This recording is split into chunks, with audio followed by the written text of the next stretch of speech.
Hai hello, salam sejahtera Malaysia, tuan-tuan dan puan-puan. Hari ini, ada satu perkara ataupun info menarik yang sangat panas untuk saya kongsikan. Di dalam sebuah persatuan, sudah pasti yang bakal menjatuhkan sebuah persatuan, sebuah kesatuan ataupun kumpulan, sudah pasti yang bakal membuat persatuan ini kalah adalah perpecahan. Perpecahan bakal membuatkan satu ataupun tiada lagi kerjasama di dalam kumpulan ataupun satu sekutu itu akan membawa kehancuran kepada sesebuah parti, sesebuah kumpulan ataupun apa sajalah kumpulan lah begitu. Satu perkumpulan bakal berpecah belah jika tiada kerjasama dan kesatuan antara ahli ataupun antara komponen-komponen di dalam sebuah kumpulan. Hari ini yang terjadi di Perak ataupun sangat menggemparkan berita daripada Malaysia kini. Perak sebagai negeri utama, langkah Pakatan Harapan di kerusi Melayu luar bandar. Dengan gelombang penentangan terhadap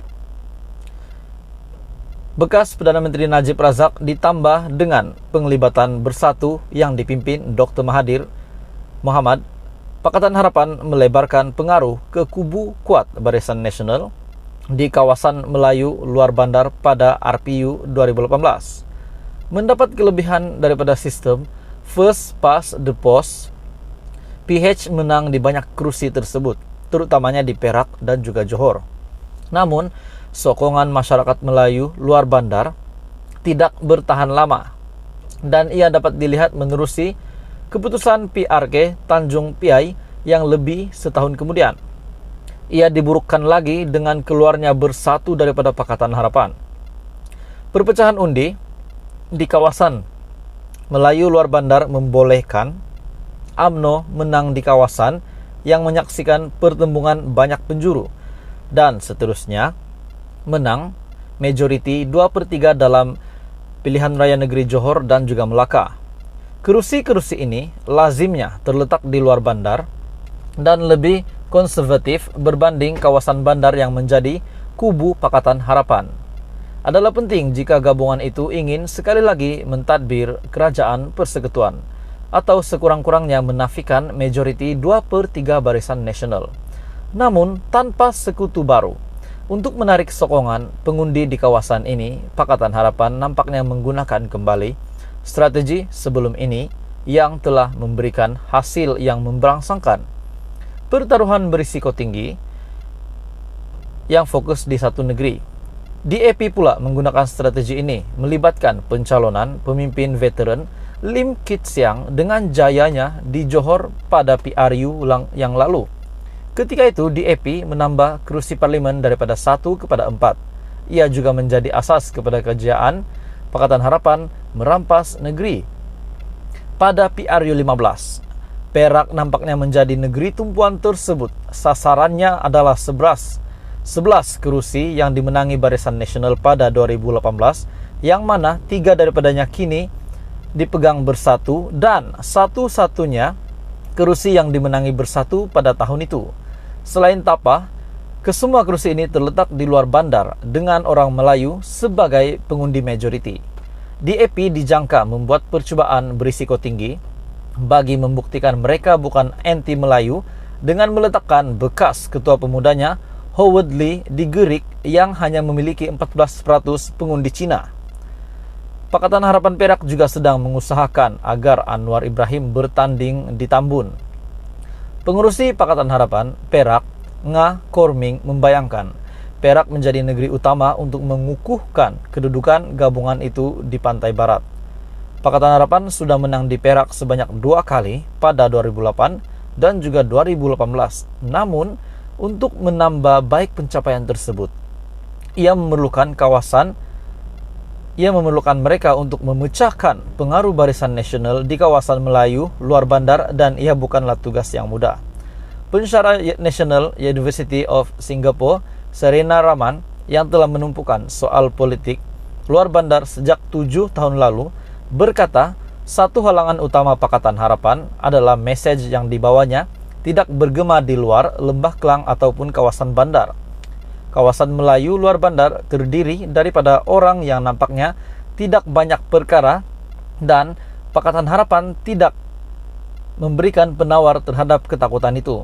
Takut hilangnya dominasi Melayu, soal raja dan juga Islam. Isu seperti kesamaan menangani rasuah, ramai yang sudah biasa dan tiada banyak kaitan dengan mereka kerana ia isu elitis dan maka tidak disambut. Orang hanya nak tahu bagaimana ekonomi boleh menjadi bertambah baik dan mereka boleh dapat cukup pendapatan untuk sara kehidupan kalau boleh ada simpanan, katanya kepada Malaysia Kini. Memburukkan lagi keadaan. Katanya 22 bulan pentadbiran Pakatan Harapan dilihat pengundi di kawasan itu sebagai memburukkan lagi keadaan di lapangan dan ia meningkatkan lagi kerisauan mereka terhadap gabungan itu. Adakah dengan respon penduduk ini Pakatan Harapan mampu sekali lagi menang di Perak? Berkenaan pencalonan Anwar di kawasan itu, Serina berkata ia juga memang tidak akan membawa impak yang diinginkan Pakatan Harapan. Ucapan dan idealisme Anwar mungkin memberi inspirasi kepada penyokongnya di kawasan bandar, namun bagi Serina, ia juga sebahagian daripada terputusnya hubungan antara PH dengan Melayu luar bandar. Penduduk luar bandar sukar mengikuti ucapan muluk Anwar. Mereka perlukan ahli politik yang bercakap dengan mudah dan bercakap berkenaan keperluan mereka. Kebanyakan perbincangan berkenaan isu besar sukar dihadam mereka dan mereka tidak berminat. Kata Serina lagi, populariti Anwar di luar kawasan bandar telah merosot ekoran bertahun-tahun propaganda. Ada yang rasa curiga. Saya pikir orang agak mudah terpengaruh dengan propaganda dimainkan Barisan Nasional selama ini. Jadi mereka ingat cerita-cerita buruk dan merasa ragu. Untuk menghubungkan Pakatan Harapan dan penduduk di luar bandar, kata Serina, langkah mengubah mesej tidak memadai, tetapi apa yang diperlukan adalah keberadaan yang lebih aktif di lapangan.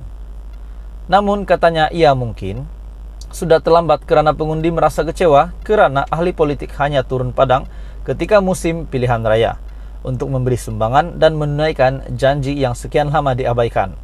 Saya fikir langkah ini tidak berguna lagi, orang semakin bijak. Namun bagi Serina, perkara utama yang mungkin menjejaskan peluang Pakatan Harapan adalah rasa tidak peduli di kalangan pengundi.